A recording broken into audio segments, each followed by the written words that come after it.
وَإِن مِّنكُمْ إِلَّا وَارِدُهَا كَانَ عَلَىٰ رَبِّكَ حَتْمًا مَّقْضِيًّا، اور تم میں سے کوئی بھی نہیں ہے مگر یہ کہ اسے ایک مرتبہ جہنم پر آنا ہوگا۔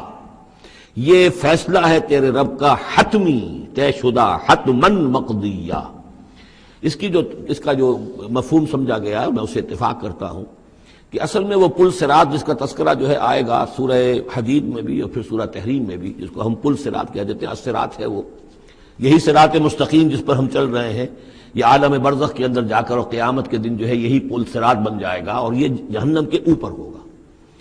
گویا کہ اس پر سے گزر کر لوگ داخل ہوں گے جنت کے اندر، تاکہ مشاہدہ کر لیں کہ اللہ تعالیٰ نے کس چیز سے ہمیں بچایا ہے۔